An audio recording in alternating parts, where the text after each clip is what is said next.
യേശുവേ എന്നെ ഞാൻ ജീവബലിയായി നൽകും. ആശയോടേശുവേ എന്നെ ഞാൻ ജീവബലിയായി നൽകുന്നു. അരുൾക അരുൾക ഞാൻ പ്രാർത്ഥിക്കുമ്പോൾ കർത്താവേ ഈ നിന്റെ ദാസർക്ക് ദിവ്യഗീതത്തെ നീ കാട്ടുക. കർത്താവേ ഈ നിന്റെ ദാസർക്ക് ദിവ്യഗീതത്തെ നീ കാട്ടുക. എന്നെ സ്നേഹിക്കുന്ന മക്കൾക്ക് ഉള്ളതാമെല്ലാ പദവികളും നിന്നെ സ്നേഹിക്കുന്ന മക്കൾക്ക് ഉള്ളതാമെല്ലാ പദവികളും അടിയാനും തിരിച്ചറിവാൻ അപ്പനെ ബുദ്ധിയെ തെളിക്കാം. അടിയാനും തിരിച്ചറിവാൻ അപ്പനെ ബുദ്ധിയെ തെളിക്കാം. അരുൾക അരുൾക ഞാൻ പ്രാർത്ഥിക്കുമ്പോൾ കർത്താവേ ഈ നിന്റെ ദാസർക്ക് ദിവ്യഗീതത്തെ നീ കാട്ടുക. കർത്താവേ ഈ നിന്റെ ദാസർക്ക് ദിവ്യഗീതത്തെ നീ കാട്ടുക. ആയുസിന്റെ നാളെല്ലാം നീ പോയ വഴിയെ പോകുവാൻ എന്റെ ആയുസിന്റെ നാളെല്ലാം നീ പോയ വഴിയെ പോകുവാൻ ആശയോടേശുവേ എന്നെ ഞാൻ ജീവബലിയായി നൽകുന്നു. ആശയോടേശുവേ എന്നെ ഞാൻ ജീവബലിയായി നൽകുന്നേ. അരുൾക അരുൾക ഞാൻ പ്രാർത്ഥിക്കുമ്പോൾ കർത്താവേ ഈ നിന്റെ ദാസർക്ക് ഗീതത്തെ നീ കാട്ടുക. കർത്താവേ ഈ നിന്റെ ദാസർക്ക് ദിവ്യഗീതത്തെ നീ കാട്ടുക. പ്രാർത്ഥിക്കാം. പ്രാർത്ഥന.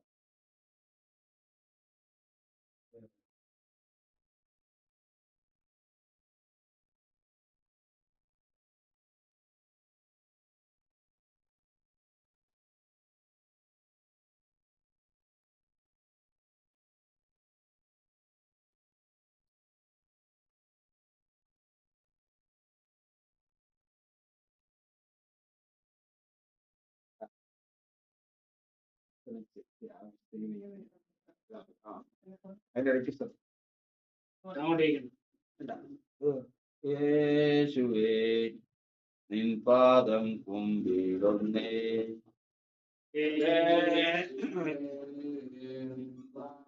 കുമ്പിടുന്നേ യേശുവേ നിൻ പാദം കുമ്പിടുന്നു. കർത്താവിന്റെ പരിശുദ്ധ നാമത്തിന് മഹത്വമുണ്ടാകുമാറാകട്ടെ. കർത്താവ് നമുക്ക് വീണ്ടും ഈ ആഴ്ചവട്ടത്തിന്റെ ഒന്നാമത്തെ ദിവസം ദൈവത്തെ സ്തുതിക്കാനും ദൈവത്തെ മഹത്വപ്പെടുത്തുവാനും ആരാധിപ്പാനും സാക്ഷ്യത്തിനും എല്ലാം കർത്താവ് കൃപ തന്നു.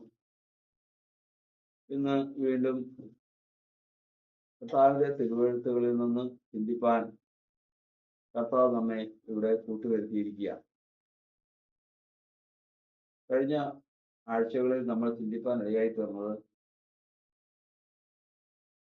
ഒരു മനുഷ്യന് ഈ ലോകത്തിൽ ജനിച്ച് ജീവിച്ച് വാർദ്ധക്യത്തിലെത്തി മരിക്കുന്നത് വരെയും അവന് ഭീഷണിയായി നിൽക്കുന്ന ഒന്നാണ് രോഗങ്ങൾ. അത് ചെറിയ രോഗമുണ്ട്, വലിയ രോഗമുണ്ട്. ഏതെല്ലാം തരത്തിലുള്ള രോഗമായിരുന്നാലും രോഗം ദ്രവത്വത്തെ കാണിക്കുന്നതും അത് മനുഷ്യനെ മരണത്തിലെത്തിക്കുന്നതുമാണ്. അതുകൊണ്ട് സകല വിധത്തിലും ബാല്യം മുതൽ ഔഷധത്തെയും ഡോക്ടറെയും ആശ്രയിച്ച് മനുഷ്യൻ ജീവിക്കുന്നു. എന്നാൽ നമ്മൾ ചിന്തിച്ചത് ഇതുപോലെ തന്നെ ഒരു ജനനവും വളർച്ചയും വളർച്ചാ പൂർത്തീകരണവും വിശ്വാസ ജീവിതത്തിലുമുണ്ട്, ആത്മീക ജീവിതത്തിലുമുണ്ട്. അതില് ഇങ്ങനെ ഭീഷണിയായി നിൽക്കുന്ന രോഗങ്ങളുമുണ്ട്. അതെന്തൊക്കെയാണ് ആ രോഗങ്ങൾ? അതിന് മരുന്നെന്താണ്? അതിനെ ചികിത്സിക്കുന്നവൻ ആരാണ് എന്നുള്ളത് നമ്മൾ തിരുവെഴുത്തിൻ പ്രകാരം ചിന്തിക്കുകയാണ്.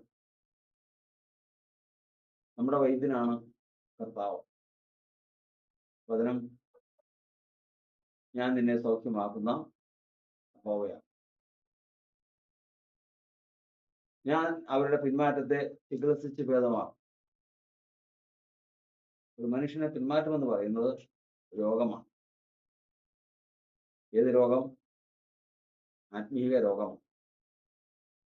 അപ്പോൾ ഇത് നമ്മൾ പഠിച്ചിരുന്നാൽ ഇതാകെ ഏകദേശം 25 ഭാഗങ്ങളുണ്ട്. 25 രോഗാവസ്ഥകൾ വേദപുസ്തകത്തിൽ മുഖ്യമായിട്ടും കൊടുത്തിട്ടുണ്ട്.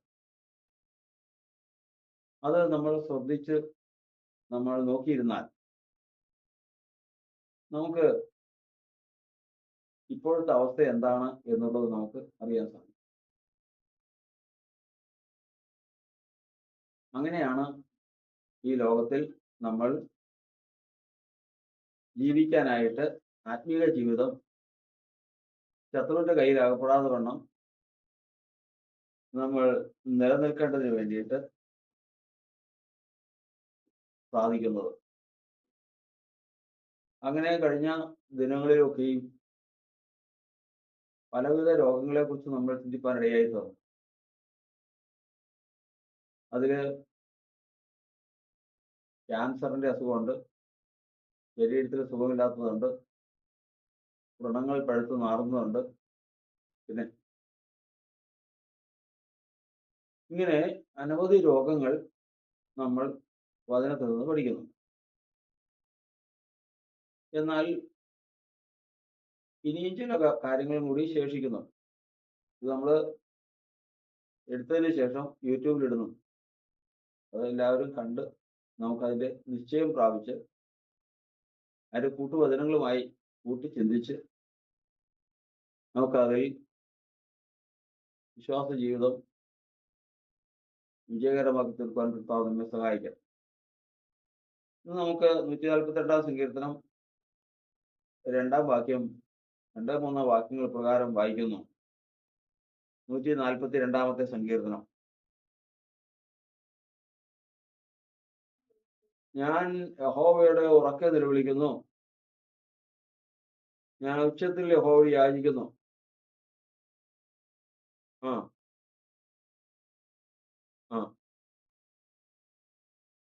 എന്റെ ആത്മാവ് എൻ്റെ ഉള്ളിൽ വിഷാദിച്ചിരിക്കുമ്പോൾ നീ എൻ്റെ പാതയെ അറിയുന്നു. മതി. അപ്പൊ ഇവിടുത്തെ അസുഖമാണ് വിഷാദം. നമ്മൾ ഭൗതിക ജീവിതത്തിൽ വിഷാദ രോഗികളെ കുറിച്ച് കേട്ടിട്ടുണ്ട്. അവർക്ക് വിഷാദമാണ്. ജീവിതത്തിൽ അവർക്ക് കടന്നു വന്നിട്ടുള്ള ഏതെങ്കിലും തരത്തിലുള്ള അതിയായ ദുഃഖം, മാറിപ്പോകാത്ത ദുഃഖം അവരെ വിഷാദത്തിലേക്ക് കൊണ്ടുപോകും. വിഷാദത്തിൽ ഒരു മനുഷ്യൻ എത്തിച്ചേരുക എന്ന് പറയുന്നത് അവൻ ഭൗമിക ലോകത്തിലെ സകല സന്തോഷങ്ങളിൽ നിന്നും വിട്ട് അവൻ അവനെ തന്നെ ഒറ്റപ്പെടുത്തി ജീവിക്കുന്ന ഒരവസ്ഥയാണ്. എന്നാൽ ഇവിടെ നമ്മൾ പഠിക്കുന്നത് എന്റെ ആത്മാവ് എന്നിൽ വിഷാദിച്ചിരിക്കുമ്പോൾ എന്റെ ആത്മാവിന് വിഷാദമാണ്. അപ്പോൾ എന്താണ് അതിന്റെ കാരണം? ഒരു മനുഷ്യൻ അറിഞ്ഞിരിക്കേണ്ടത്,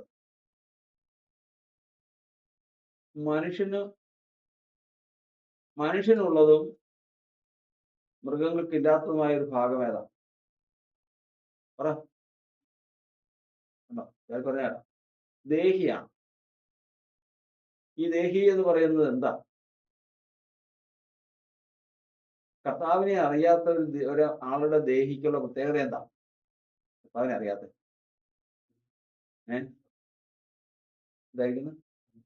സംസാരിക്കാനുമില്ല. അതിനേക്കാൾ മുമ്പ് മരിച്ചു കിടക്കുക. കർത്താവിനെ യേശു എന്ന് പറയുന്നത്, ക്രിസ്തു എന്ന് പറയുന്നത് ആരാണ്? വഴിയും സത്യവും ജീവനുമാണ്. മനുഷ്യർക്ക് രണ്ട് ജീവനുണ്ട്. ഒന്ന് ശരീരത്തിന്റെ ജീവൻ, അതെവിടെയായിരിക്കുന്നത്? അത് രക്തത്തിലാണ്. ആത്മാവിന്റെ ജീവൻ അതെവിടെയായിരിക്കുന്നത്? വചനത്തിലാണ്. അപ്പോ ശരീരത്തിന്റെ ജീവൻ എവിടെയായിരിക്കുന്നത്? രക്തത്തിൽ. ആത്മാവിന്റെ ജീവനോ? വചനത്തിൽ. ഈ വചനം തന്നെയാണ് ക്രിസ്തു. അപ്പോ ശരീരത്തിന്റെ ജീവൻ രക്തത്തിലും ആത്മാവിന്റെ ജീവൻ വചനത്തിലുമാണ്. അപ്പോ നമ്മൾ ആദ്യമായിട്ട് കർത്താവിനെ അറിയുന്നതിന് മുൻപുള്ള നമ്മുടെ ജീവിതം എന്ന് പറയുന്നത് ആദാമ്യ പാപത്താൽ മരിച്ചവരായിരുന്നു. അതിനും പറയുന്നത് അതിക്രമങ്ങളാലും പാപങ്ങളാലും മരിച്ചവരായിരുന്നു. നമ്മുടെ ആത്മാവ്, എല്ലാവരുടെയും ആത്മാവ് എന്ത് ചെയ്തിരിക്കുന്ന? മരിച്ചിരിക്കുന്നു. ഇന്നിപ്പോ നമ്മുടെ പ്രധാനമന്ത്രി ആയിരിക്കുന്ന, പ്രസിഡന്റ് ആയിരിക്കുന്ന, അല്ലെങ്കിൽ ഏത് ഭരണാധികാരി എത്ര ഉന്നതനായാലും അവന്റെ ആത്മാവ് എങ്ങനെ ഇരിക്കുന്നത്? മരിച്ചായിരിക്കും. അപ്പൊ അവരുടെ ശരീരത്തിന് ജീവനില്ലേ? ഉണ്ട്.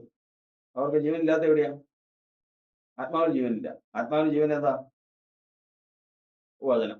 അപ്പൊ അവരുടെ ഹൃദയത്തിൽ എന്തില്ല? വചനമില്ല. അവരുടെ ആത്മാവിൽ വചനമില്ല.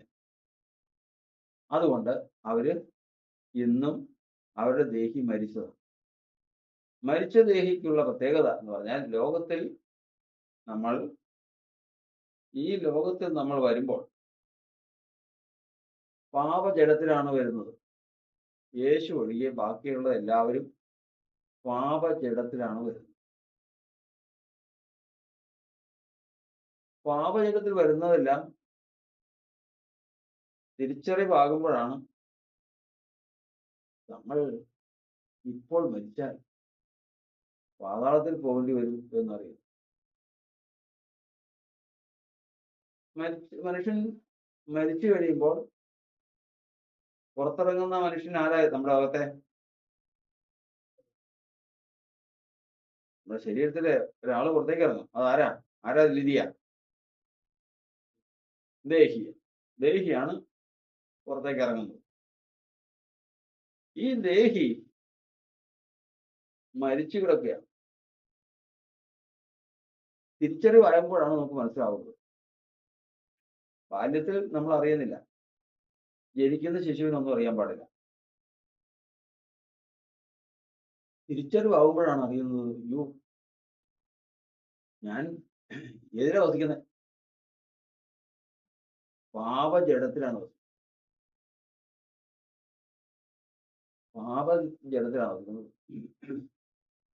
നമ്മൾ കഴിഞ്ഞ ആഴ്ച കുറച്ച് ദിവസം മുമ്പ് അതിനെക്കുറിച്ചൊരു ഉദാഹരണം പറഞ്ഞു. ഒരു മനുഷ്യൻ യാത്ര ചെയ്ത് പോകുമ്പോൾ,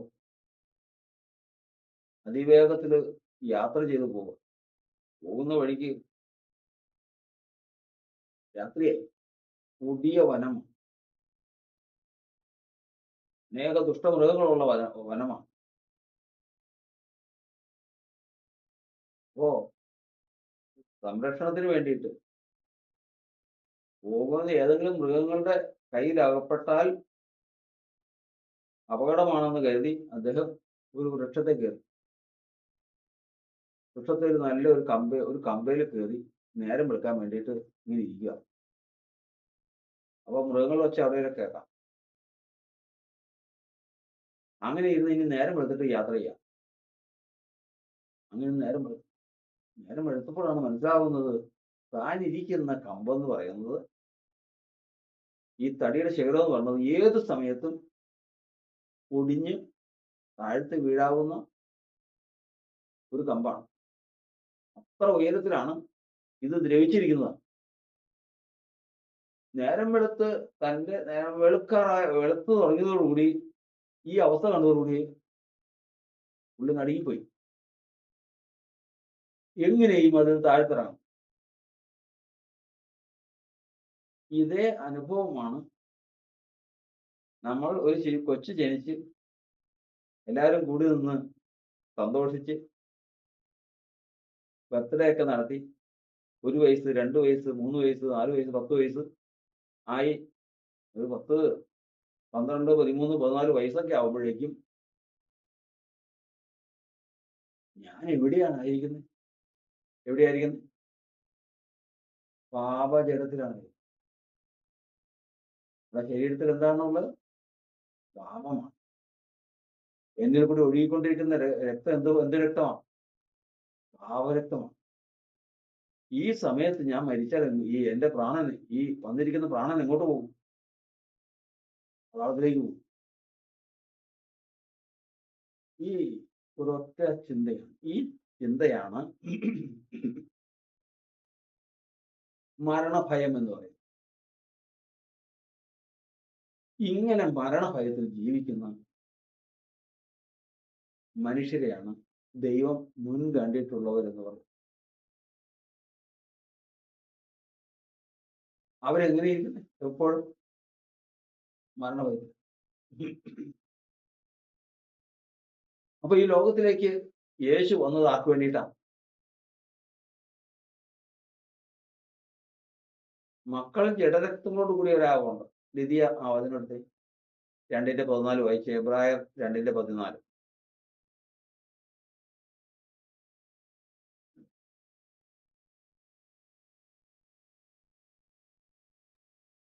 എബ്രായ ലേഖനം 2-ാം അധ്യായത്തിന്റെ 14-ാം വാക്യത്തിൽ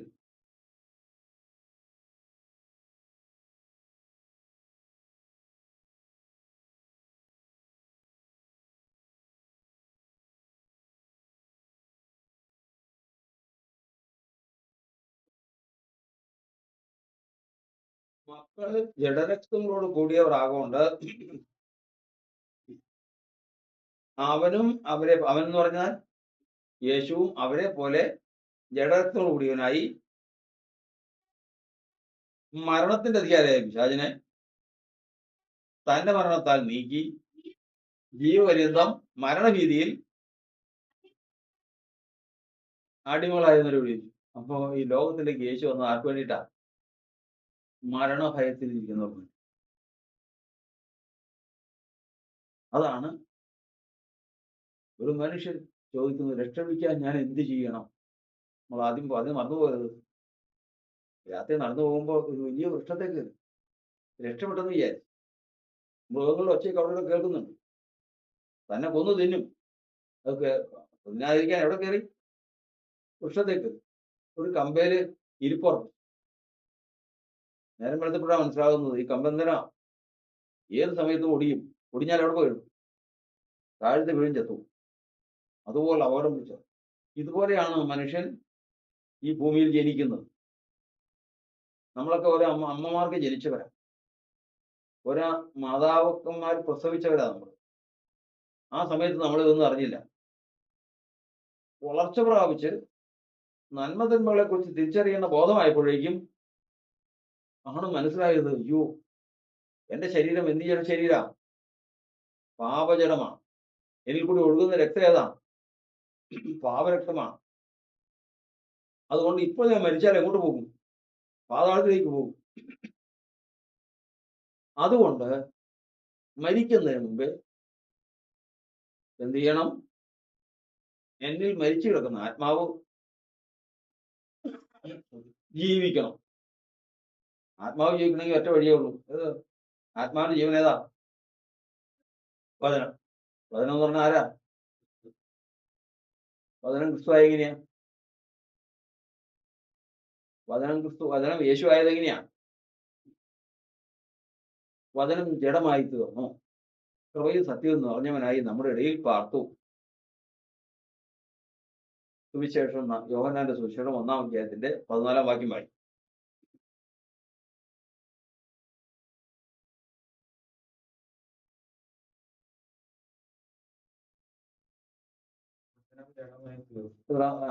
വചനം ജഡമായി തീർന്നു. നിധി എടുത്തത് നീ സത്യശ്രദ്ധ കുറവ്, അതുകൊണ്ടാണ് ചോദിക്കുന്നത്. ആ, വചനം ജഡമായി തീർന്നു, കൃപയും സത്യവും നിറഞ്ഞവനായി നമ്മുടെ ഇടയിൽ പാർത്തു. അപ്പോ ആത്മാവിന്റെ ജീവൻ ഏതിലാ പറഞ്ഞേ? ആത്മാവിന്റെ ജീവൻ എന്ന് പറഞ്ഞത് ദേഹിയുടെ ജീവൻ ഏതിലാ? വചനത്തിലാണ്. ഈ വചനം എന്തായി തീർന്നു? 2000 വർഷങ്ങൾക്ക് മുമ്പ് ജഡമായി തീർന്നു. ഈ ജഡമായി തീർന്ന് മനുഷ്യനായി ലോകത്തിലേക്ക് വന്നു. ഈ മനുഷ്യൻ പിന്നീട് ഇനി നമ്മുടെ ആത്മാവിൽ വരണം, ഉള്ളിൽ വരണം. അതെങ്ങനെ വരും? എഫേസ്യ ലേഖനം 3-ാം അധ്യായത്തിന്റെ 17-ാം വാക്യത്തിൽ പ്രകാരം വായിക്കുന്നു.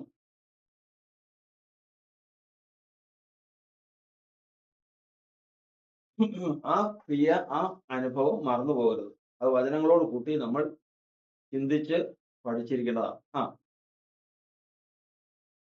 എഫേസ്യർ 3:17. ക്രിസ്തു വിശ്വാസത്താൽ നിങ്ങളുടെ ഹൃദയങ്ങളിൽ. അപ്പൊ ഇത് ഈ ക്രിസ്തു എങ്ങനെ വരണം ഉള്ളില്? വിശ്വാസത്താൽ. അപ്പോ മതി, അത് മതിയല്ലോ. അപ്പോ ശരീരത്തിന്റെ ജീവൻ ഏതാ? എവിടെയാ? പറ. രക്തത്തിൽ. ആത്മാവിന്റെ ജീവനോ? വചനത്തിൽ. നമ്മളെല്ലാവരും ഈ വചനമൊക്കെ നഷ്ടപ്പെട്ട് മരിച്ചവരായിരുന്നു. ഇവരെ രക്ഷിക്കാനായിട്ട് യേശു ലോകത്തിലേക്ക് വന്നു. ലോകത്തിലേക്ക് വന്നിട്ട് എന്തായി തീർന്നു? വചനം ജഡമായി തീർന്നു. ഈ വചനം ജഡമായി തീർന്നു യേശുവിനെ നമ്മുടെ ഉള്ളിലേക്ക് കൊണ്ടുവരണം. അതിനെങ്ങനെ സാധിക്കും? വിശ്വാസത്താൽ ക്രിസ്തു നമ്മുടെ ഉള്ളിൽ വസിക്കണം. വിശ്വാസത്താൽ നമ്മുടെ മരിച്ചു കിടക്കുന്ന ആത്മാവ് എന്ത് ചെയ്യണം? ജീവിക്കണം. അങ്ങനെയാണ് നമ്മുടെ ആത്മാവ് ജീവിക്കുന്നത്. ഇങ്ങനെ ജീവിക്കുന്ന ആ സമയം മുതലാണ് മനുഷ്യർക്ക് രക്ഷയുടെ സന്തോഷം ഉദിക്കുന്നത്. ആത്മാവ് ബാക്കി ഈ ലോകം മുഴുവൻ കിട്ടിയാലും ഈ സന്തോഷത്തിന് തുല്യമാവില്ല. ഏത് സന്തോഷത്തിന്? രക്ഷയുടെ സന്തോഷത്തിന് തുല്യമാവില്ല. ശരീരത്തിന്റെ ജീവനും ആത്മാവിന്റെ ജീവനും ലഭിച്ച് സന്തോഷിക്കുന്നവനെ കണ്ടാൽ അറിയാം. രക്ഷയുടെ സന്തോഷത്തിന് തുല്യമായി വേറൊരു സന്തോഷം ഇല്ല. രക്ഷയുടെ സന്തോഷം നഷ്ടപ്പെട്ടാൽ അവനെ കണ്ടാൽ അറിയാം. ഇങ്ങനെയാണ് അവന്റെ പിന്നീടുള്ള ഈ ലോകത്തിലെ ജീവിതം. അപ്പൊ ഇവിടെ നമ്മൾ ചിന്തിക്കുന്നത് ഈ ജീവിപ്പിക്കപ്പെട്ട പ്രാണൻ, ആത്മാവ് പിന്നീട് നമ്മുടെ ജീവിതം മുഴുവനും ഈ ആത്മാവിന് പ്രവർത്തനങ്ങളുണ്ട്. അതായത് ഈ ആത്മാവ് എപ്പോഴും കാംക്ഷിച്ചുകൊണ്ടിരിക്കും. ആഗ്രഹം. ജനിച്ചാൽ എന്തുണ്ട്? ജനിക്കുന്ന ശിശു കരയും. എന്തിനു വേണ്ടിയിട്ട്? ഭക്ഷണത്തിന്. കുടിപ്പാൻ പാലും ഭക്ഷിപ്പാൻ ആഹാരവും അത് ചോദിച്ചുകൊണ്ടിരിക്കും. ശ്വാസം, വെള്ളം, ഭക്ഷണം, ഈ 3 കാര്യങ്ങൾ എപ്പോഴും ഈ ഒരു മനുഷ്യ ശിശുവിന് ആവശ്യമാണ്. ശ്വാസം ഏറ്റവും പ്രധാനപ്പെട്ടതാണ്. ഏത്? ശ്വാസം. രണ്ടാമത്തത് വെള്ളം. മൂന്നാമത്തത് ആഹാരം. ഇതുപോലെ തന്നെയാണ് ആത്മീയ ജീവിതത്തിൽ വീണ്ടും ജനിക്കുന്ന കുഞ്ഞിനുള്ളത്. ഏറ്റവും ആദ്യം വേണ്ടത് എന്താ? ശ്വാസം.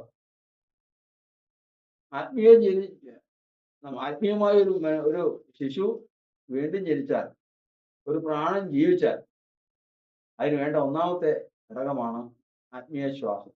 ആ ശ്വാസമാണ് നമ്മുടെ ജീവശ്വാസമായി യഹോവയുടെ അഭിഷിക്തനായവൻ എന്ന് വിലാപങ്ങളുടെ പുസ്തകത്തിൽ എഴുതിയിരിക്കും. ആ വാക്യം ഒന്ന് വായിക്കാം.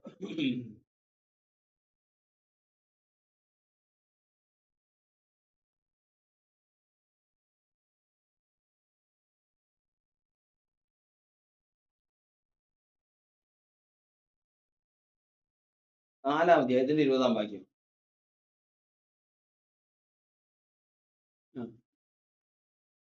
ഞങ്ങളുടെ ജീവശ്വാസമായി യഹോവയുടെ അഭിഷിക്തനാണ്. അപ്പൊ നമ്മുടെ ജീവശ്വാസം എന്ന് പറഞ്ഞാൽ ആരാ എന്ന് പറഞ്ഞേ? യഹോവയുടെ അഭിഷിക്തൻ എന്ന് പറഞ്ഞാൽ ആരാ? യേശു ക്രിസ്തു. Very good. അപ്പോ നമുക്ക് ഒന്നാമത് വേണ്ടത് ആരാണ്? ശ്വാസമാണ് വേണ്ടത്. ഭൂമിയിൽ ജനിക്കുന്ന ശിശുവിന് ഒന്നാമത് വേണ്ടത് ശ്വാസമാണ്. അതുപോലെ ശ്വാസമാണ് ആദ്യം വേണ്ടത്. നമ്മുടെ ശ്വാസം ആരാ? യേശു.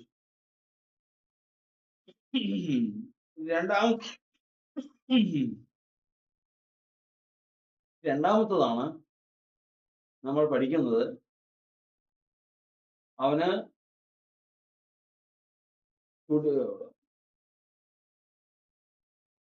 ജീവൻ വേണം.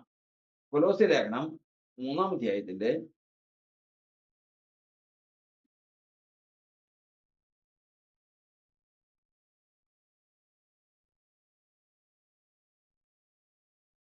4-ാം വാക്യം.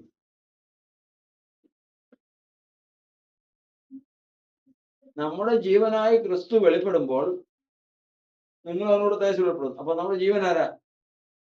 ക്രിസ്തുവാ. അപ്പോ നമ്മുടെ ജീവശ്വാസം ആരാ? ക്രിസ്തു. നമ്മുടെ ജീവൻ ആരാ? ക്രിസ്തു. ഇനി അടുത്തത് 1 കൊരിന്ത്യർ ലേഖനം 12-ാം അധ്യായത്തിന്റെ 12-ാം വാക്യം. 1 കൊരിന്ത്യർ 12-ാം അധ്യായത്തിന്റെ 12-ാം വാക്യം.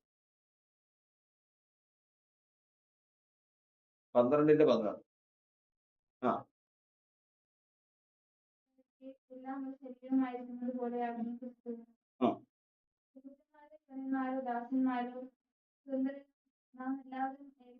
നാം എല്ലാവരും ഏക ശരീരമാകുമാറ് ഒരാത്മാവിനാൽ സ്നാനമേറ്റും ഒരാത്മാവിനെ പാനം ചെയ്തുമിരിക്കുന്നു.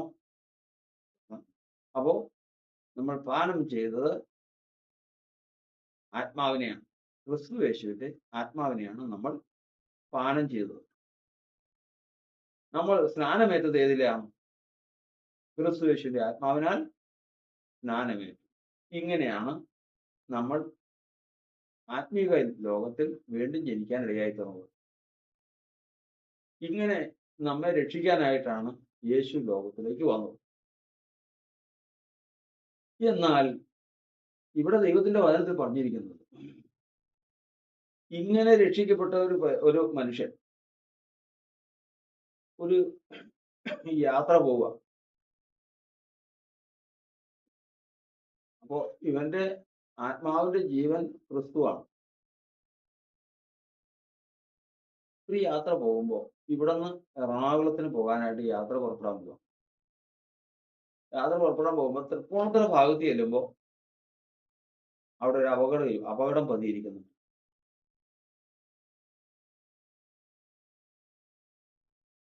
തൃപ്പൂണിത്തുറ ചെല്ലുമ്പോൾ ഒരു അപകടം പതിയിരിക്കുന്നത് നമ്മൾ അറിയുന്നില്ല. പക്ഷെ ആദ്യം തന്നെ അന്തവും അറിയുന്ന കർത്താവ് അറിയുന്നുണ്ട്.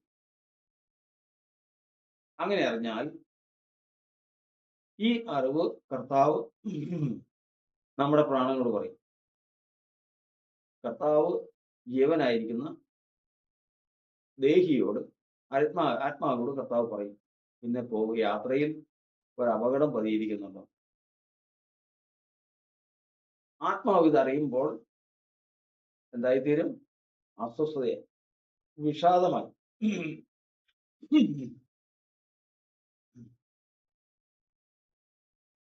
അപ്പോ മനുഷ്യന്റെ ആത്മാവ് വിഷാദം വരിക്കാം. അപ്പൊ ഇപ്പോ ഒരു കാര്യം ചിന്തിക്കണം. ഇപ്പോ പോൾ ഒരു സ്ഥലത്ത് പോകാൻ പോവാ. ഇവിടുന്ന് യാത്ര ചെയ്ത് കളമശ്ശേരിക്ക് പോകാൻ പോകും. കളമശ്ശേരിക്ക് പോകാൻ പോകുമ്പോൾ ഒരു സ്ഥലത്ത് ചെല്ലുമ്പോൾ ഒരു വണ്ടി അപകടം ഉണ്ടാകാനുള്ള സാധ്യതയുണ്ട്. ഇതാരറിയുന്നു? ദൈവം അറിയുന്നു.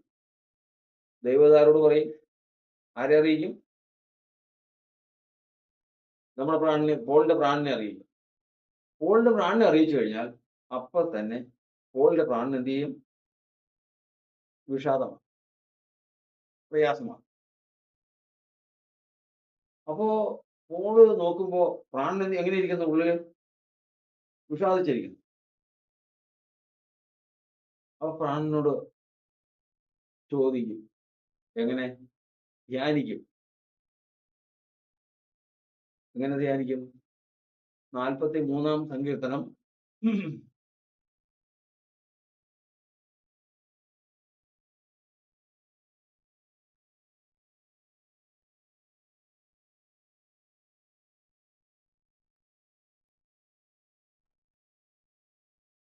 42:5.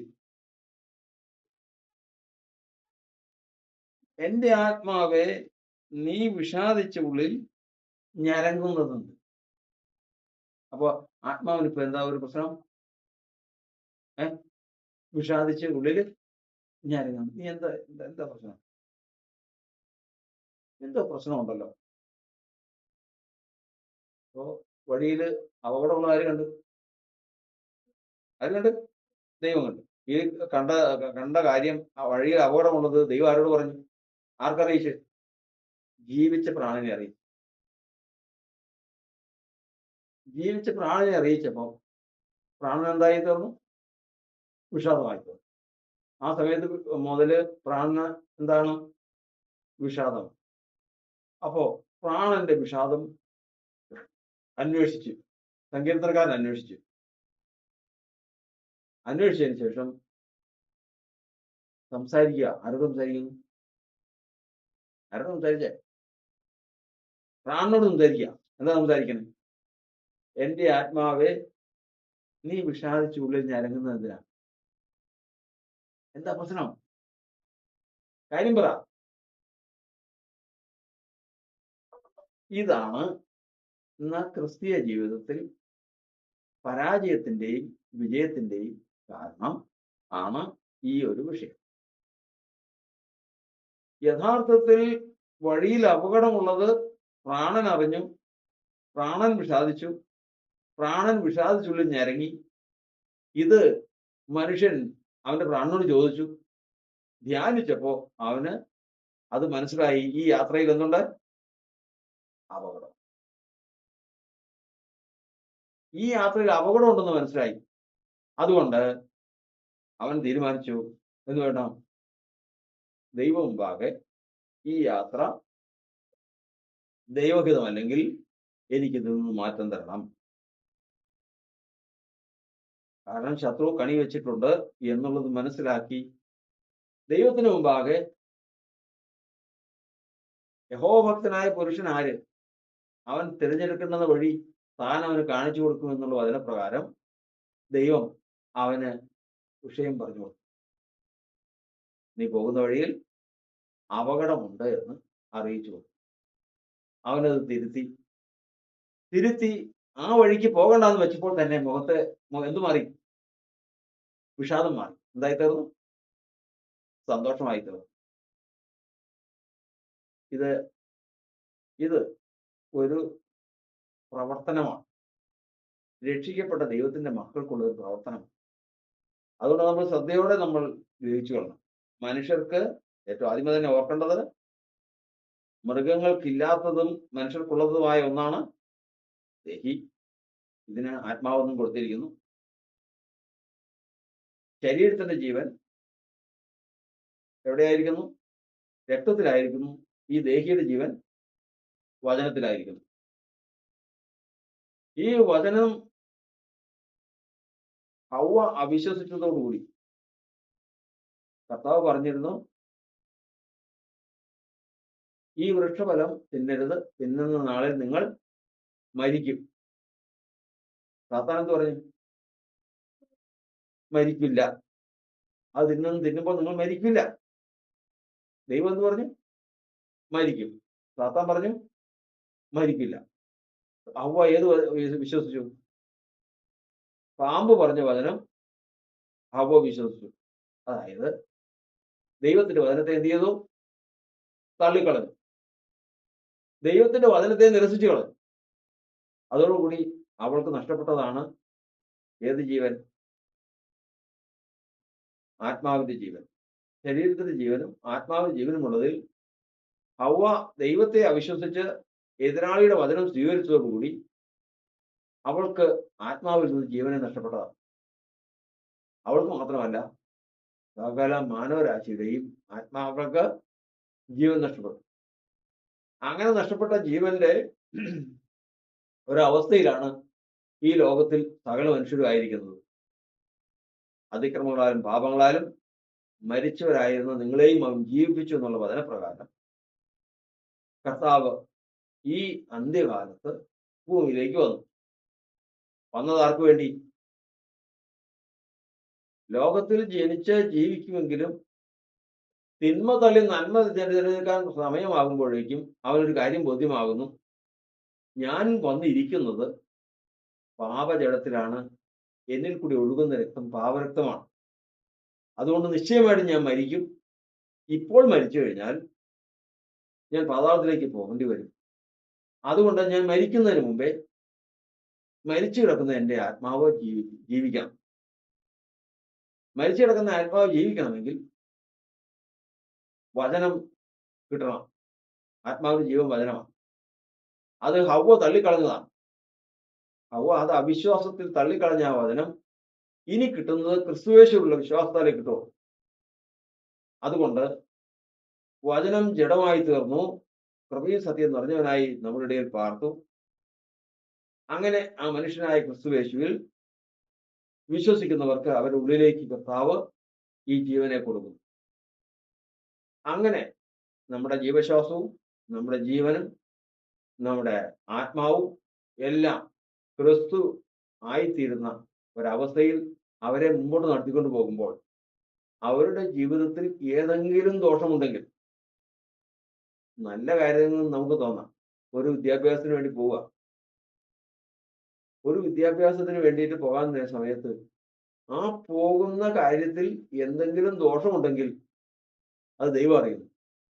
ആ ദൈവം അത് നമ്മുടെ പ്രാണനെ അറിയിക്കും, നമ്മുടെ ആത്മാവിനെ അറിയിക്കും. ആത്മാവ് അത് അറിയുന്ന സമയം മുതൽ ദോഷമെങ്കിൽ വിഷാദമുള്ളതായിത്തീരും, നല്ലതെങ്കിൽ സന്തോഷമുള്ളതായിത്തീരും. അതുകൊണ്ട് ദൈവത്തിന്റെ ജനം എപ്പോഴും തങ്ങളുടെ ആത്മാവിന്റെ അവസ്ഥ എന്തെന്ന് നോക്കിക്കൊണ്ടിരിക്കണം. ഇങ്ങനെ നോക്കുമ്പോഴാണ് മനസ്സിലാകുന്നത്, ഇങ്ങനെ പ്രാണനെ ആശ്വസിപ്പിക്കുന്നവരെ കുറിച്ചാണ് കർത്താവ് വചനം പറഞ്ഞിരിക്കുന്നത്. മാൻ നീർത്തോടുകളിലേക്ക് ചെല്ലുവാൻ കാക്ഷിക്കുന്നത് പോലെ ആക്കി എന്റെ ആത്മാവ് നിന്നോട് ചേരുവാൻ കാക്ഷിക്കുന്നു. മാൻ നീർത്തോടിലേക്ക് ചെല്ലുവാൻ കാക്ഷിക്കുന്നവന്റെ ആത്മാവ് നിന്നോട് ചേരുവാൻ കാക്ഷിക്കുന്നു. അപ്പോ ഈ മനുഷ്യൻ എന്ത് മനസ്സിലാക്കുന്നു? തൻ്റെ ഉള്ളിലുള്ള ആത്മാവിന്റെ ആവശ്യം മനസ്സിലാക്കുന്നവരാണ്. ദൈവഭക്തന്മാർ എല്ലാവരും തങ്ങളുടെ ആത്മാവിന്റെ അനുഭവം മനസ്സിലാക്കിയാൽ മാത്രമേ അവന് വിശ്വാസം നിലനിൽക്കാൻ സാധിക്കൂ. ഇല്ല എങ്കിൽ അവൻ അബദ്ധത്തിൽ ചിന്തിയാടും. അപ്പോൾ വഴിയിൽ എന്തെങ്കിലും അപകടമുണ്ടെങ്കിൽ, അത് അറിഞ്ഞിട്ടുണ്ടെങ്കിൽ, പ്രാണൻ വിഷാദിച്ചിരിക്കുമ്പോൾ സങ്കീർത്തനക്കാരൻ ചോദിക്കുകയാണ്, എന്താണ്? എൻ്റെ ആത്മാവെ നീ വിഷാദിച്ചുള്ളിൽ ഞരങ്ങുന്നത് എന്താണ്? എന്താ പ്രശ്നം? എന്താണ് കാര്യം എന്ന് ചോദിക്കാം. അതുപോലെ തന്നെ 134 സങ്കീർത്തനം വായിക്കുകയാണ്. എന്താണ്? അമ്മയുടെ അടുക്കൽ മുലകുടി മാറിയെന്നതുപോലെ 131 സങ്കീർത്തനം.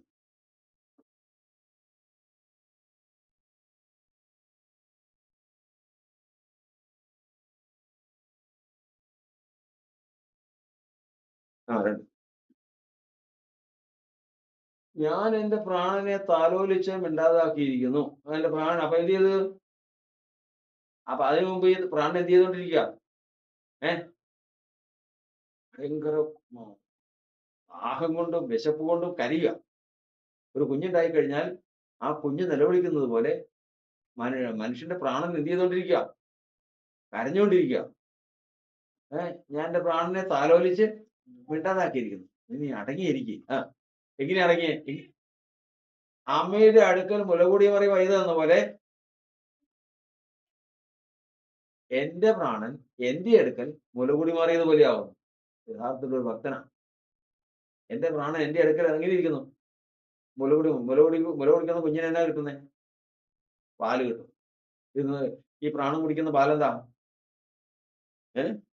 വചനം എന്ന മായമില്ലാത്ത പാല്. അത് ദൈവത്തിന്റെ വചനപ്രകാരം അങ്ങോട്ട് കഴിക്കുമ്പോ അത് എങ്ങനെയായിത്തീർന്നു?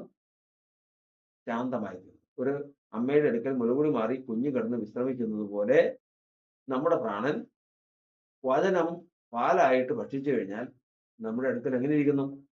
ശാന്തമായിട്ട് കിടക്കും. ഇങ്ങനെ തന്റെ ആയുഷ്കാലമൊക്കെയും തന്റെ ജീവിതമൊക്കെയും ഞങ്ങൾ വർഷങ്ങൾക്ക് മുമ്പ്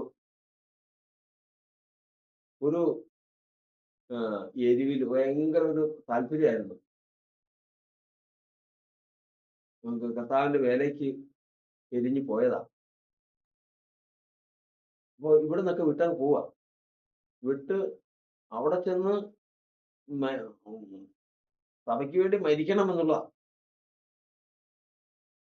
അവിടെ ചെന്ന് ചില ദിവസം കഴിഞ്ഞപ്പോൾ കർത്താവ് ചില ആലോചനകളാണ്.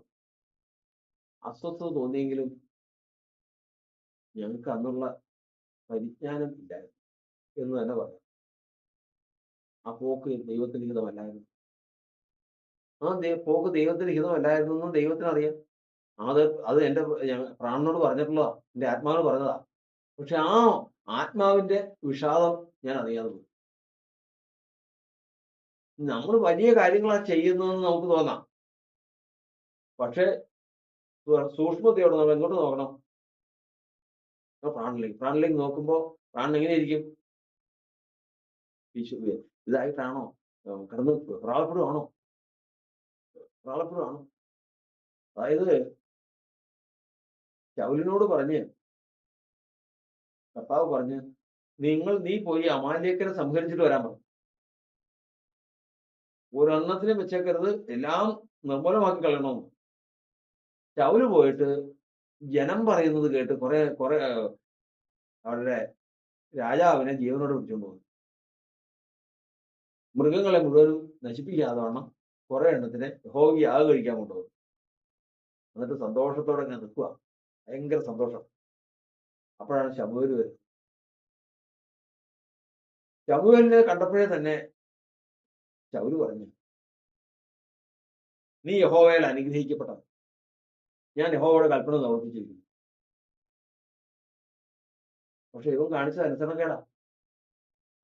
ഈ അനുസരണക്കേട് കാണിച്ചത് ദൈവം ദുഃഖിച്ചത് തലേ ദിവസം ഈ സംഭവം ഉണ്ടായപ്പോ ദൈവത്തിന്റെ ആത്മാവ് ദുഃഖിച്ചിരിക്കുക. ഈ ദുഃഖം ആർക്കറിയാം? ആരുടെ പ്രാണൻ?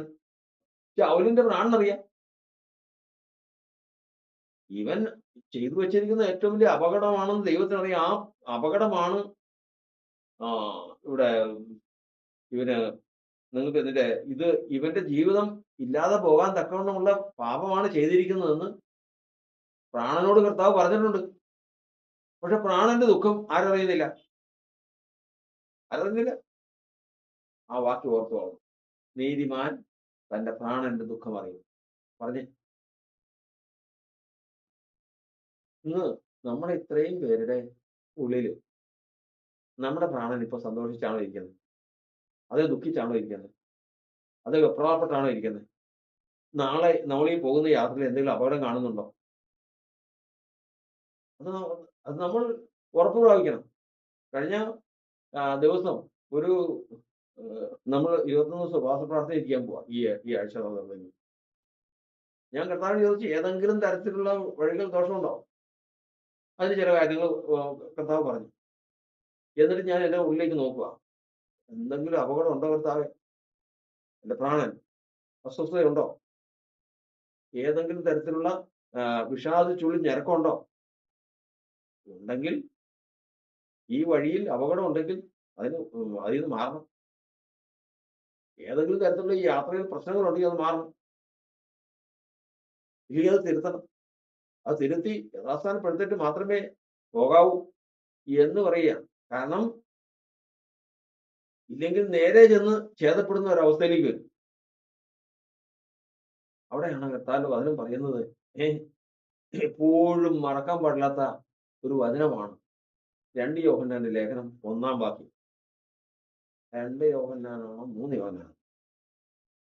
3 യോഹന്നാൻ. യോഹന്നാന്റെ 3-ാമത്തെ ലേഖനം 1-ാം വാക്യം.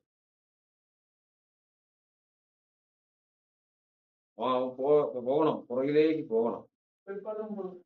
അതെ, വെളിപ്പാട് 9. 3:1.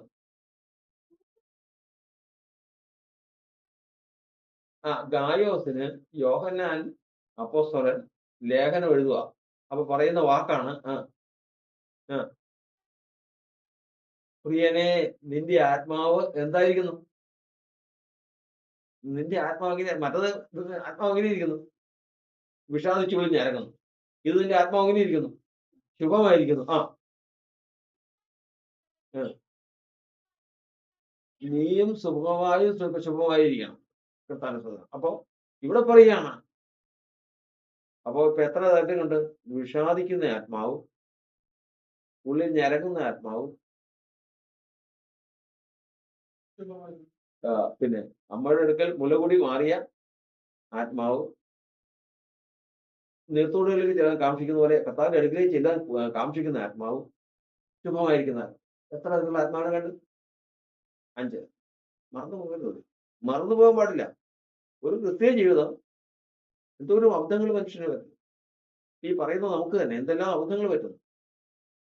അങ്ങനെ സംഭവിക്കാതിരിക്കാനായി നമ്മൾ എത്രയും ശരിയെന്ന് നമ്മൾ ഉറപ്പ് പ്രാപിച്ച് പോയതിനു ശേഷം നമ്മുടെ പ്രാണൻ എന്തുമാത്രം അപകടം നമ്മൾ വരുത്തി വെച്ചു. നമ്മൾ ശരിയെന്ന് വിചാരിച്ചു. നമ്മുടെ ഉള്ളില് നമ്മൾ കഠിനമായിട്ട്, ഞാൻ ഒരിക്കൽ എൻ്റെ ജീവിത അനുഭവത്തോട് കൂട്ടി പറയുമ്പോഴാണ് എനിക്കിതിന്റെ ആഴം മനസ്സിലാവുന്നത്. ഞാൻ എൻ്റെ ഒരു സഹോദരനോട് കോപിക്കാൻ പോവാ. ഒരു ദേഷ്യം കൊണ്ട് ഞാൻ ഇങ്ങനെ നിന്ന് അത്രമാത്രം കോപിച്ചു നിൽക്കുന്ന ഒരു സമയം. കോപിക്കാൻ ഞാൻ വരുമ്പോഴത്തേക്കും ആ സഹോദരൻ അകലെ നിന്ന് വരിക. അപ്പൊ എന്റെ ദേഷ്യം കൊണ്ട് ഞാനിങ്ങനെ എന്തൊക്കെയോ സംസാരിക്കാൻ തുടങ്ങി നിൽക്കുക. ഇതിന്റെ അകത്ത് കിടന്നുകൊണ്ട് ഞാൻ എന്നും ദൈവത്തിന് മുമ്പാകെ ഓർത്ത് പറയുക. കുഞ്ഞുങ്ങൾ പറയില്ലേ, അയ്യോ എന്നെ കൊല്ലല്ലേ കൊല്ലല്ലേ എന്ന് പറയില്ലേ, എന്ന് പറയുന്നത് പോലെ എൻ്റെ ഉള്ളിൽ കിടന്നുകൊണ്ട്, ഈ എൻ്റെ പ്രാണൻ കിടന്നുകൊണ്ട്, എൻ്റെ ദേഹി കിടന്നുകൊണ്ട് ഇങ്ങനെ വെപ്രാളപ്പെട്ട് കരുതുന്നത് ഞാൻ ഇപ്പോഴും ഓർക്കും. ഇത് നമ്മൾ ശരിയെന്ന് വിചാരിക്കുന്ന തീരുമാനം എല്ലാം കറക്റ്റാ, ഈ യാത്ര ശരിയാണെന്ന് എന്ന് പറയും. പക്ഷേ ഇത് നമ്മെ ഇല്ലാതാക്കാനുള്ള പ്രവർത്തനമായിരിക്കും, നമ്മുടെ തീരുമാനമായിരിക്കും. ഈ തീരുമാനത്തിന്റെ അന്തം എന്താകുമെന്ന് ദൈവം അറിയും. ശൗല് നോക്കിയപ്പോ ഞാൻ അമാലേക്കരെ മുഴുവൻ സംഹരിച്ചു കളഞ്ഞു. ദൈവത്തിന് യാഗം കഴിക്കാനായിട്ട് ഇഷ്ടംപോലെ മൃഗങ്ങളെ കൊണ്ടുവന്നു, അവന്റെ നേതാവിനെയും രാജാവിനെയും പിടിച്ചുകൊണ്ട് വന്നു. എന്നാ കുറവ്? അവൻ പറയുന്നത്, നീ ഭയങ്കര സന്തോഷപ്പെട്ട് നിൽക്കാൻ പാടില്ല, നീ യഹോവയാൽ അനുഗ്രഹിക്കപ്പെട്ടവൻ, ഞാൻ കർത്താവിന്റെ കൽപ്പന അനുസരിച്ച് ഇതേ വന്നിരിക്കുക. അവൻ ശമൂവേലി ചോദിച്ചു, ശരി, എന്റെ ചെവിയിൽ കേൾക്കുന്ന ഈ കാളയുടെ മുക്രിയും മൃഗങ്ങളുടെ ശബ്ദത്തൊക്കെ അവിടെ നിന്നാ? അതിങ്ങനെയല്ല, നീ രാജസ്ഥാനത്ത് നിന്ന് പോയി ദൈവം തനിക്ക് ബോധിച്ച ആളെ നോക്കി നിന്നെ ദൈവം തള്ളിക്കളഞ്ഞു, നീ അറിഞ്ഞിട്ടില്ല, പിന്നെ ആരറിഞ്ഞു? പഠിച്ചത് പറ, ആരറിഞ്ഞിട്ടുണ്ട്? അപ്പൊ ആ പ്രാണൻ എന്തുമാത്രം വേദനയാന്ന് തോന്നും. ആ പ്രാണന്റെ വേദന അവൻ അറിയുന്നില്ല. അവിടെയാണ് ഒരു മനുഷ്യ ജീവിതത്തിലെ ദുഷ്ടനും നീതിമാനും തമ്മിലുള്ള ഏറ്റവും പ്രധാനമായിട്ടൊരു വ്യത്യാസം. മറന്നുപോകരുത്, നീതിമാൻ തന്റെ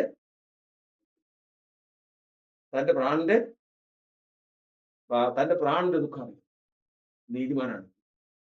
ദുഷ്ടനാണെങ്കിലോ നേരെ ചെന്ന് ഛേദപ്പെടുന്നു. എന്തെല്ലാം പറഞ്ഞിട്ടും അവന്റെ പ്രാണൻ കിടന്ന് കരയും, പോകല്ലേ, അത് ചെയ്യല്ലേ. എല്ലാവരുടെയും ജീവിതത്തിൽ സംഭവിച്ചിട്ടുള്ളതും സംഭവിക്കുന്നതുമായ കാര്യം. അപ്പൊ നമ്മൾ ഈ വചനം പറഞ്ഞു പഠിക്കുമ്പോൾ ഒരു കാര്യം ഓർത്തുകൊള്ളണം. എന്തുകൊണ്ട് എന്ന് ഓർത്തുകൊള്ളണം. ഇത് എന്തുകൊണ്ട് എന്തിന് നമ്മൾ പഠിക്കണം? നമ്മൾ ഏതെങ്കിലും ഒരു കാര്യത്തിലേക്ക് പോകുമ്പോഴത്തേക്കും ഒരു സുഖമില്ലല്ലോ. ആ തീരുമാനം എടുത്തപ്പോൾ മുതൽ ഒരു സന്തോഷവും ഇല്ലല്ലോ. എന്താണ് അതിന്റെ കാരണം? ശരിക്കും ഞാൻ അന്ന് ആ പ്രവൃത്തി അങ്ങ് തുടങ്ങാൻ നേരത്ത് അന്ന് മുതൽ ഇന്ന് വരെ എനിക്ക് സ്വസ്ഥതയുണ്ടായിട്ടില്ല. ശരിക്കും ഞാൻ അന്ന് അങ്ങോട്ട് പോകാൻ വിചാരിച്ചപ്പോ മുതല് തുടങ്ങി എനിക്ക് അനർത്ഥം. ഇതൊന്നും വേണ്ട, ഇതൊന്നും വേണ്ട. അങ്ങനെ ഏതെങ്കിലും ഒരു പ്രവൃത്തിക്ക് ചെയ്യാൻ നേരത്ത് മുട്ടുമടക്കി ഏറ്റവും ആദ്യം എങ്ങോട്ട് നോക്കണം? ഉയരത്തിലേക്കല്ല. പിന്നെ എങ്ങോട്ട് നോക്കണം? സ്വന്തം ഉള്ളിലേക്ക് നോക്കണം. ഏറ്റവും എന്റെ പ്രാണൻ. എന്നിട്ട് എന്തൊക്കെ ഉണ്ടോ എന്ന് നോക്കണം. ഇതെങ്ങനെയൊക്കെയാണോ നോക്കണം. നമ്മളിപ്പോ 5 കാര്യങ്ങളാണ് പറഞ്ഞത്. ഏതൊക്കെയാണ് പറഞ്ഞേ? ആ പ്രാണൻ എങ്ങനെയൊക്കെയായിരിക്കുന്നു? വിഷാദിച്ചിരിക്കുന്ന പ്രാണൻ, ഞരങ്ങുന്ന പ്രാണൻ, നേരത്തോടെ പോലെ കാംക്ഷിക്കുന്ന പ്രാണൻ, ശുഭമായിരിക്കുന്ന പ്രാണൻ, അമ്മയുടെ അടുക്കൽ മുലകുടി മാറിയ ഇങ്ങനെ അവിടെ വരുമ്പോഴാണ് ഇത്തരം കാര്യങ്ങൾ മനസ്സിലാക്കി ഇപ്പൊ പ്രാണൻ ശുഭമാണ്. ഞാൻ ഈ തീരുമാനം എടുത്തതിൽ ദോഷമൊന്നും കാണുന്നില്ല. ഞാൻ ഈ ഞരക്കം എന്തിനു വേണ്ടിയിട്ടാ? കർത്താവേ, നീ എന്റെ ആത്മാവെ നീ വിഷാദിച്ചുള്ളിൽ ഞരങ്ങുന്നത് എന്ത്? ദൈവത്തിൽ പ്രത്യാശ വയ്ക്കുക. നീ എന്തിനാ പേടിക്കുന്നേ? ദൈവത്തിൽ പ്രത്യാശ വയ്ക്കുക.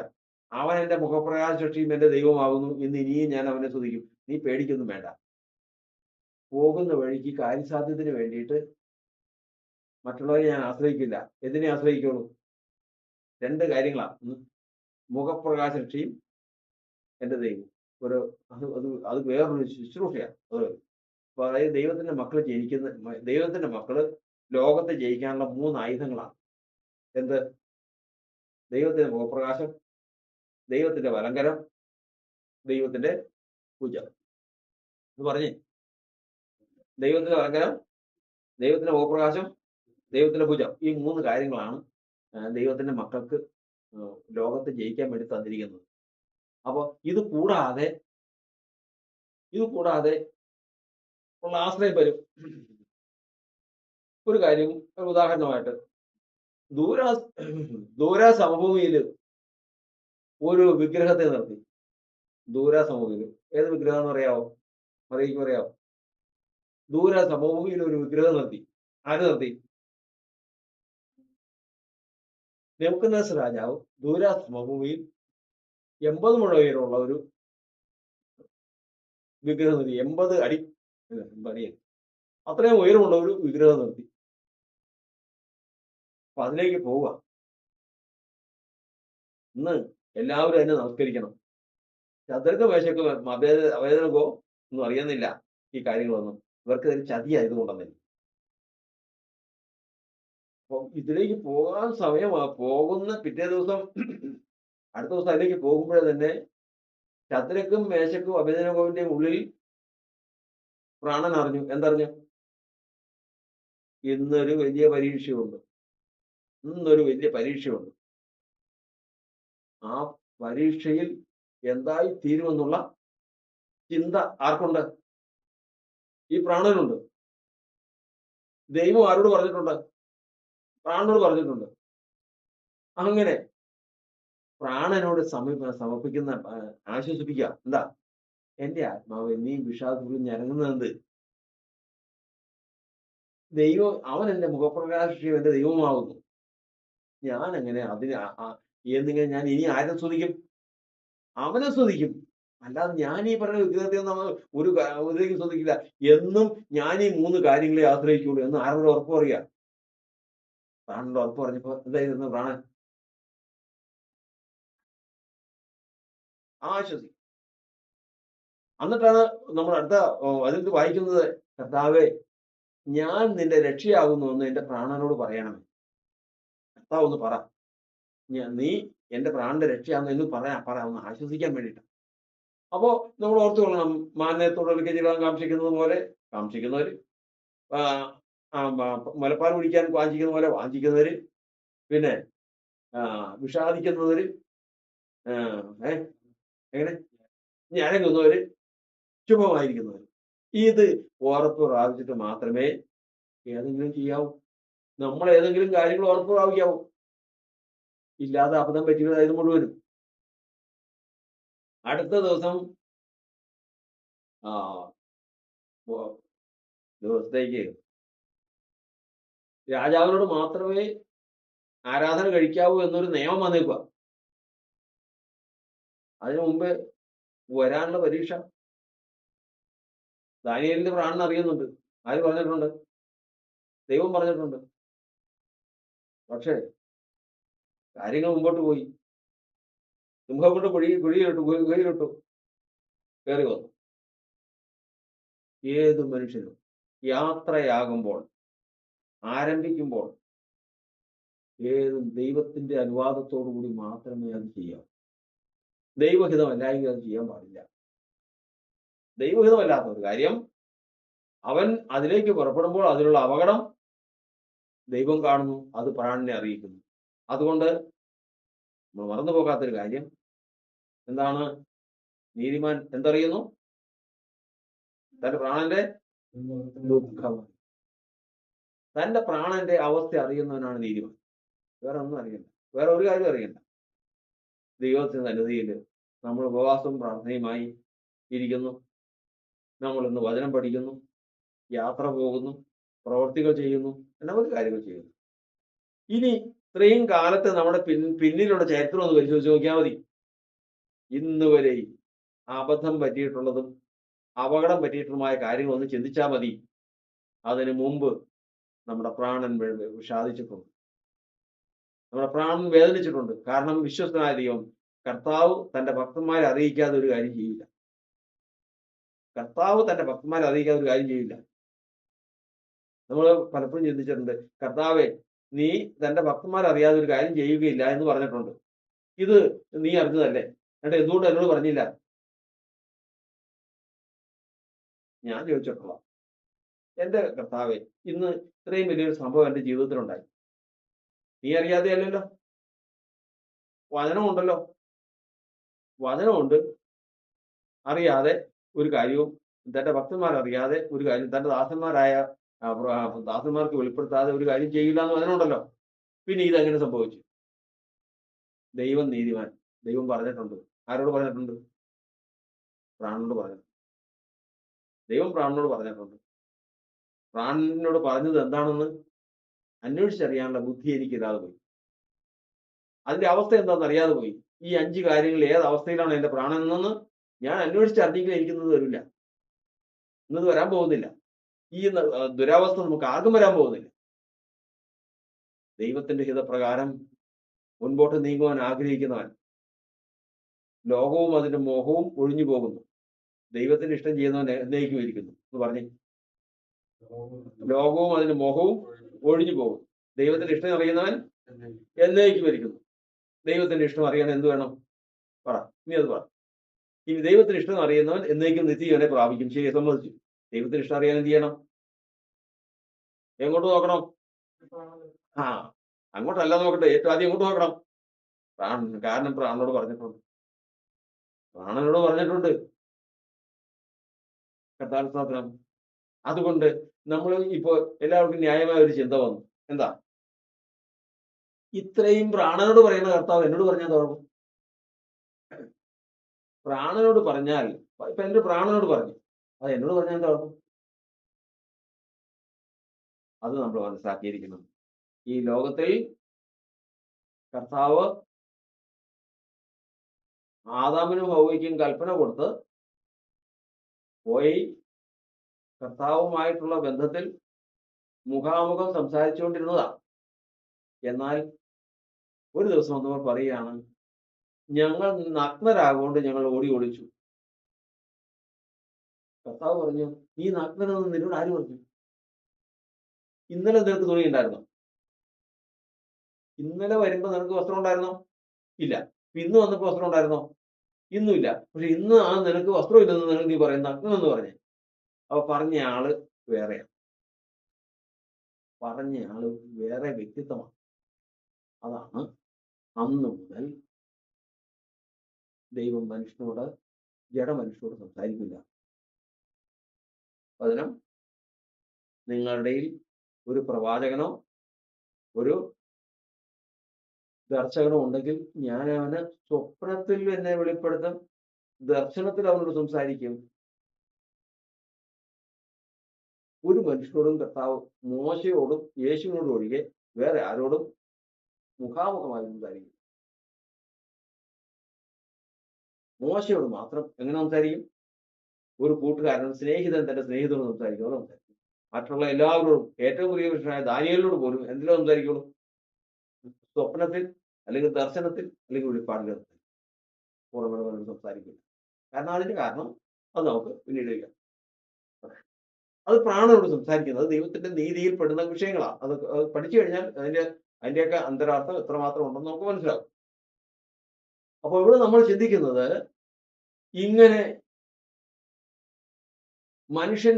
മനുഷ്യനോട് ദൈവം സംസാരിക്കുന്നത് അറിയാനായി അവൻ സ്വയം തന്നിലേക്ക് തന്നെ നോക്കി, തന്റെ പ്രാണനെ നോക്കിയപ്പോ വിഷാദിച്ചാണോ ഇരിക്കുന്നത്? ഞരങ്ങുവാണോ? ദാഹിച്ചിരിക്കുവാണോ? അതോ ശുഭമാണോ? അത് മുലകുടിക്കാൻ ആഗ്രഹിക്കുന്ന പൈതൽ നിലവിളിക്കുകയാണോ? സൂക്ഷിച്ച് നോക്കി. അതിന്റെ കാരണം എന്ത്? വചനം കിട്ടാത്തതാണെങ്കിൽ അതിന് വചനം കൊടുക്കണം. വചനം കിട്ടാത്തതിന് പാല് കുടിക്കാത്തതിന് പ്രശ്നം ഉണ്ടാക്കും. അതിന് വചനം കൊടുക്കണം.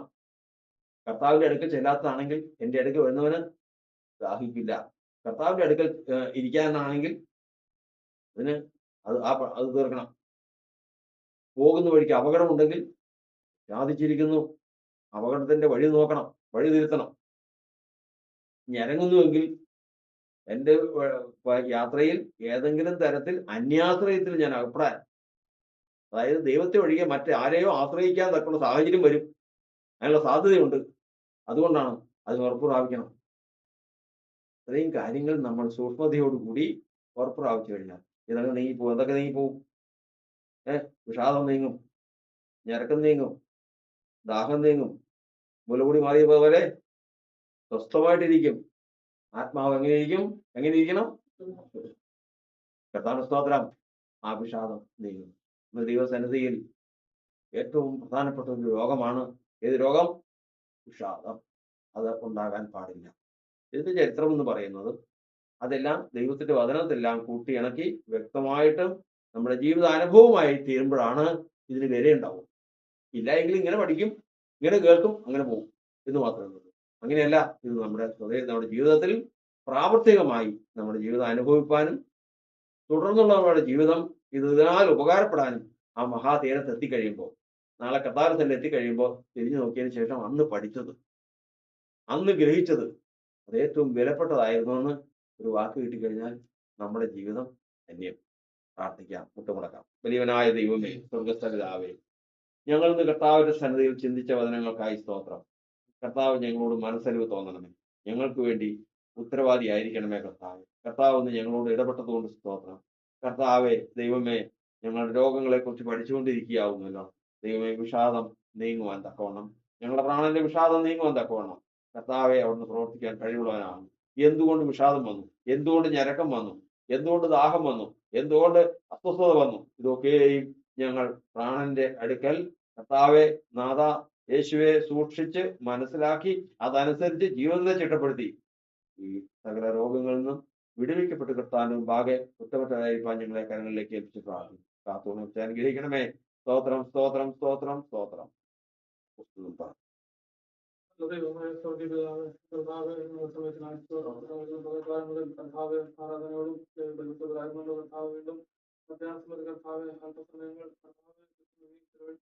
ഹല്ലേലൂയ. പ്രാണന്റെ വില ഏറിയത് എന്താണെന്നുള്ളത് ഈ ലോകം വെച്ചാൽ കർത്താവ് പകരമാറില്ല എന്ന നിങ്ങൾ വായിക്കുന്നു. കർത്താവ് ഒരു പ്രാണനെ നേടുവാൻ കർത്താവ് ഹല്ലേലൂയ ഈ ലോകത്തിൽ കർത്താവ് വെച്ചിരുന്ന മാർഗങ്ങൾ ഗൗരവവും വഴിയങ്ങൾ യേശുവേ